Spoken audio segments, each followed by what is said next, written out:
Indo British advanced pain clinic నొప్పి మాయం surgery దూరం for appointments 9155515563.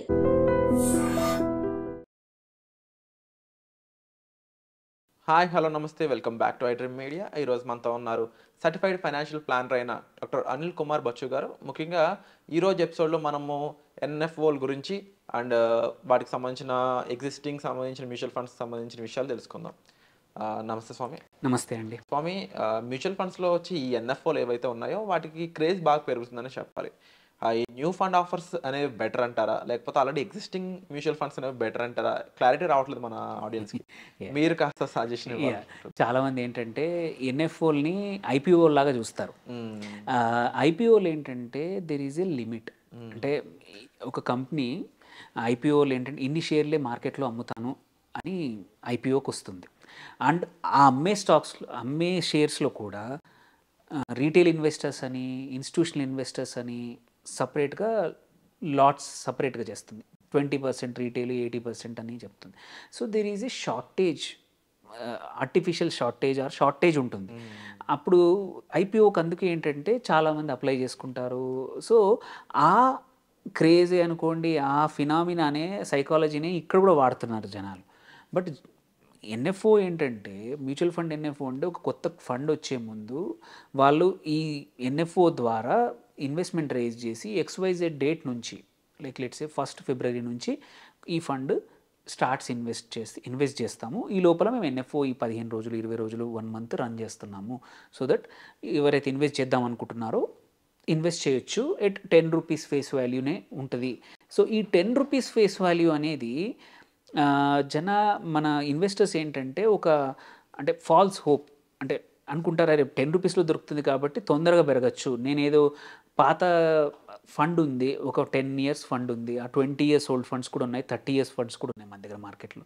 30 years ఫండ్ది NFO each praise ఒక యూనిట్ ప్రైజ్ కొన్ని కేసులు 500 ఉండొచ్చు, 1000 రూపాయలు ఉండొచ్చు. కొన్ని లిక్విడ్ ఫండ్స్లో, కొన్ని ఫండ్స్లో, డెట్ ఫండ్స్లో 5000, 6000 కూడా ఉంటుంది ఒక యూనిట్ ఎన్ఏవి. అంటే మనం పెట్టే 10,000కి 1, 2, 10, 100 యూనిట్స్ వస్తున్నాయి కదా. వేరేజ్ అదే ఎన్ఎఫ్ఓలో పెడితే నాకు ఎక్కువ వస్తాయి కదా, సో తొందరగా ప్రైస్ పెరుగుతుంది కదా అనే అజంప్షన్ అందరి మైండ్లో ఫిక్స్ అయిపోయింది. అది wrong. Number of units are important కానే కాదు. యూనిట్స్ కన్నా percentage growth is very very very very important. So అందరూ ఆ పాయింట్ మిస్ అవుతారు. నీ దగ్గర లెట్స్ సే ఒక సింపుల్ అనాలజీ తీసుకుంటే, కంపారిజన్ తీసుకుంటే, 100 గజాల ల్యాండ్ ఉంది ఎక్కడ XYZ ఏరియాలో. నువ్వు 1000 రూపాయలకు గజంలాగా కొన్నావు. ఓకే, అక్కడ 1000 రూపాయలకు కొన్నావు, ఆ 1000 రూపాయలది 2000 అయింది ఒక 2 ఇయర్స్ టైంలో అనుకుందాం. అంటే డబుల్ అయింది. 100 గజాలకి నీకు అంటే 1000 రూపాయల కంటే 1,00,000 రూపాయలు పెట్టావు, నువ్వు 2 లక్షలు అయింది. ఓకే, ఇంకొక చోట 500 రూపాయలకే దొరికింది. ఓకే, సో అక్కడ 500ది 1000 రూపాయలు అయింది. సో ఇక్కడ మీకు same returns. Because at the end of the day మీరు కావాల్సింది ఏంటంటే మీరు అనుకున్న పీరియడ్లో మనం పెట్టిన ఇన్వెస్ట్మెంట్ మొత్తం ఎంత పెరిగిందనేది చూడండి, కానీ ఎన్ని యూనిట్స్ అనేది మ్యాటర్ అవ్వదు. So then coming to whether NFO మంచిదా, ఎగ్జిస్టింగ్ ఫండ్ మంచిదా. ఎగ్జిస్టింగ్ ఫండ్స్ అడ్వాంటేజ్ చెప్తాను. ఎగ్జిస్టింగ్ ఫండ్కి ఏంటంటే ఒక ఆల్రెడీ హిస్టరీ ఉంటుంది. మార్కెట్ అప్ అయినప్పుడు, డౌన్ అయినప్పుడు రిటర్న్స్ ఎలా ఉన్నాయనేది ఆల్రెడీ అవి చూసి మనం అనలైజ్ చేసుకోవచ్చు. ఆ ఫండ్ మేనేజరు ఇంతకుముందు ఎలా పర్ఫామ్ చేశాడనేది కూడా ఆ హిస్టరీ బట్టి తెలిసిపోతుంది. ఆ ఫండ్ మేనేజరు మార్కెట్ పడిపోయినప్పుడు వేరే ఫండ్స్ కన్నా బాగా రిటర్న్స్ ఇచ్చాడా, మార్కెట్ పెరిగినప్పుడు వేరే ఫండ్స్ కన్నా ఎక్కువగా ఇచ్చాడా, ఇండెక్స్ కన్నా తక్కువ ఇచ్చాడా అనేది నీకు మొత్తం హిస్టరీ తెలిసిపోతుంది.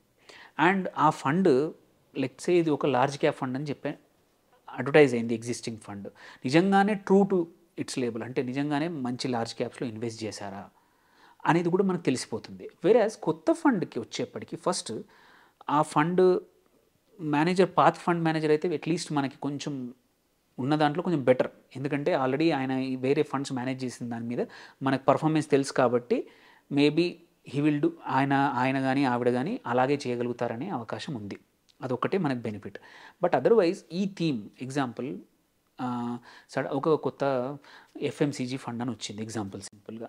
ఆ FMCG ఫండ్ ఇంతకు ముందులాగా పర్ఫామ్ చేస్తుందా లేదా అనేది ఎఫ్ఎంసీజీ అనేది బ్రాడ్ డెఫినేషన్. ఇందులో ఏ పిక్ చేసుకుంటారో తెలియదు. And most of the time ఈ ఎన్ఎఫ్ఓలు చూసుకుంటే మనము సెక్టోరల్ కానీ ఒక థీమ్ బేస్డే వస్తున్నాయి. అదే ఎన్ఎఫ్ఓ విత్ బ్రాడ్ ఇంతకుముందులాగా మార్కెట్ క్యాప్ మిడ్ స్మాల్, ఎందుకంటే అన్ని కంపెనీస్ ఆల్రెడీ లాంచ్ చేసి ఉన్నాయి, ఖాళీ లేవు. కాబట్టి కొత్త ఎన్ఎఫ్ఓలు ఏమైనా కొత్త ఒక స్పెసిఫిక్ కేటగిరీ కానీ ఆర్ ఒక ఇండస్ట్రీ కానీ ఒక థీమ్ ఫార్మా బేస్డ్ కానీ ఐటీ ఫండ్ కానీ లేకపోతే కొత్తగా ఏంటంటే ఇన్వెస్ట్మెంట్ స్ట్రాటజీస్ లైక్ మన ఫ్యాక్టర్ బేస్డ్ ఇన్వెస్టింగ్ అంటున్నాం, ఏది మూమెంటమ్ ఫండ్సే అనుకోండి ఆర్ కొత్తగా ఇండెక్స్ ఫండ్స్ ఇవే వస్తున్నాయి అన్నమాట. ఇవన్నీ కూడా ఎక్కువగా హిస్టరీ లేని. సో అలాంటప్పుడు ఏంటంటే మనం ఒక నమ్మకంతో పెడుతున్నాం తప్పించి ఒక సైంటిఫిక్ డేటా పెట్టుకొని వీళ్ళు పర్ఫామ్ చేయబోతుంది వాళ్ళు ఇచ్చే ఒక ఎన్ఎఫ్ఓ కానీ ఏవైనా మీరు చూసుకుంటే ఆఫర్ డాక్యుమెంట్లో ఈ థీమ్ ప్రకారము లాస్ట్ 10 years ప్రకారం ఇలా ఇచ్చింది అని చెప్తారు తప్ప దే కెనాట్, అంటే వాళ్ళు చెప్పలేరు నేను ఈ స్టాక్స్లో పెడతామని చెప్పలేరు. ఎందుకంటే ఎంత అమౌంట్ రేజ్ చేస్తారో కూడా తెలియదు. అండ్ ఇంకొక మేజర్ ఈ అమౌంట్ వచ్చింది కాబట్టి చెప్తున్నాను, ఒక ఎగ్జిస్టింగ్ ఫండ్లో సడన్గా అంత ఇన్ఫ్లోస్ రావు. కన్సిస్టెంట్గా ఇంత వస్తే ఫండ్ మేనేజర్కి కూడా తలనొప్పి ఉండదన్నమాట. లేవని చెప్పిన కాన్సెప్ట్లోనే మ్యూచువల్ ఫండ్స్లో ఉన్నాయి. ఎస్. సో ఇప్పుడు సడన్గా ఎన్ఎఫ్ఓలో ఇంత డబ్బులు సపోజ్ ఒక 10,000 కోట్లు వచ్చాయి, సడన్గా ఆ ఫండ్ మేనేజర్ 10,000 కోట్లు డిప్లాయ్ చేయాలి. ఆర్ మోస్ట్ ప్రాబ్లీ ఏం జరుగుతుందంటే మీరు చూసుకుంటే ఒక ఫ్యూ మంత్స్ పడుతుంది ఈ మొత్తం 10,000 కోట్లతో స్టాక్స్ కొనాలి అంటే. సో ఈ లోపల మన వేరే funds existing funds already perform చేసి ఉంటుంది, వాళ్ళు చేసేసి ఉంటారు.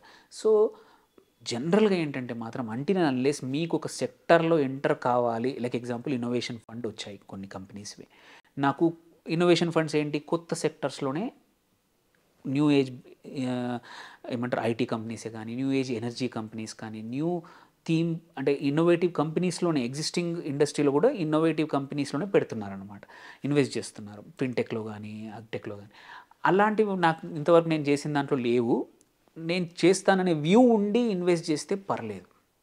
But just for the sake because ఇది కొత్తగా వచ్చింది కాబట్టి పర్ఫామ్ చేయబోతుంది అని అనుకుంటే మీరు ఎన్ఎఫ్ఓ పాస్ట్ డేటా తీసుకుంటే వెరీ ఫ్యూ ఎన్ఎఫ్ఓస్ మన ఎగ్జిస్టింగ్ ఫండ్ కన్నా కొత్త ఫండ్స్ పర్ఫామ్ బాగా చేశాయి. వెరీ ఫ్యూ ఎగ్జిస్టింగ్ ఫండ్స్కి థీమ్ దే ఆర్ సెటిల్డ్, ఆ ఫండ్ కంపెనీస్ ఆల్రెడీ ముందే ఉండుంటాయి. So there is a high chance that అదే రెప్లికేట్ అయ్యే అవకాశం ఉంది. సో మంచి ఫండ్ సెలెక్ట్ చేసుకోవడం మోర్ ఇంపార్టెంట్ దాన్ ఎన్ఎఫ్ఓ. ఇది అట్లీస్ట్ నా థీమ్ ఏంటంటే నేను అయినంత వరకు ఎన్ఎఫ్ఓస్ని అవాయిడ్ చేస్తాను ఇన్వెస్టర్స్కి. అంటిల్ అండ్ అన్లెస్ ఇన్వెస్టర్ చాలా పెద్ద పోర్ట్ఫోలియో ఉంది, ఆల్రెడీ అన్ని చార్ట్లో చేశాడు, నాకు కొంచెం కొత్తదనం కావాలి కొత్త అనుకుంటే తప్ప don't enter into NFOs just for the sake 10 రూపీస్కి వస్తుంది ఎన్ఏవి అని మాత్రం. ఆ మిస్కన్సెప్షన్ హ్యూజ్ అంటే హ్యూజ్, ప్రతి ఒక్కరికి అదే ఉందన్నమాట. నేను ₹1,00,000 పెడితే 1000 యూనిట్లు వస్తున్నాయి, పాత ఫండ్లో ఎగ్జాంపుల్ హెచ్డిఎఫ్సి మిడ్ క్యాప్ ఉంది, దాని ఎన్ఏవి ఎక్కడో ఉంది, నాకు 1000 యూనిట్స్ రావట్లేదు ఓన్లీ 100 యూనిట్స్ వస్తున్నాయి సార్, 100 కన్నా 1000 బెటర్ కదా సార్ అనే క్వశ్చన్ క్వైట్ కామన్ అనమాట. అవును సార్, అంటే ముఖ్యంగా ఇది ఎక్స్పెరిమెంటల్ ప్రోడక్ట్ లాగా కనిపిస్తూ ఉంది ఇప్పటికీ కూడా. ఎందుకంటే ఎవరైనా కాస్త డిఫరెంట్గా వెళ్దాము, డిఫరెంట్గా ట్రై చేద్దాం అనిపిస్తే తప్ప అదర్వైజ్ ఎగ్జిస్టింగ్ మ్యూచువల్ ఫండ్స్లో చాలా బెనిఫిట్స్ అనేవి కనిపిస్తూ ఉన్నాయి. అండ్ చాలా క్లియర్ ఇన్ఫర్మేషన్ అనేది మీరు చెప్తా ఉన్నారు. స్టాక్స్ ఏం పికింగ్ కానీ లేదంటే ఫండ్ మేనేజర్ ముఖ్యంగా దానికి సంబంధించిన వర్క్ చేసే విధానాన్ని తెలపడం కానీ ఏమైనా మనకే క్లియర్ కనిపిస్తూ ఉంటాయి మన యాప్స్లో ఏం ఫండ్స్ ఉన్నాయి మన ఫండ్లో అనేది, ఏ స్టాక్స్ ఉన్నాయి అనేది. సో ఐ థింక్ క్లియర్గానే మీకు ఎక్స్ప్లెయిన్ చేయడం జరిగిందండి ఎన్ఎఫ్ఓ గురించి. అయితే దీనికి సంబంధించి ఇంకా డౌట్స్ ఉన్నట్లయితే కూడా మీరు డిస్ప్లే అవుతున్న నెంబర్స్ కాల్ చేసి సార్తో డైరెక్ట్గా గైడెన్స్ తీసుకోవచ్చు, లేదా కామెంట్ సెక్షన్లో కూడా మీరు మరిన్ని కాన్సెప్ట్స్ గురించి మెన్షన్ చేసి వాటి గురించి ఎపిసోడ్స్ కావాలి అని అడిగినట్లయితే మేము వాటి గురించి కూడా ఎపిసోడ్ చేసే అవకాశం ఉంటుంది. Thank you so much. Thank you.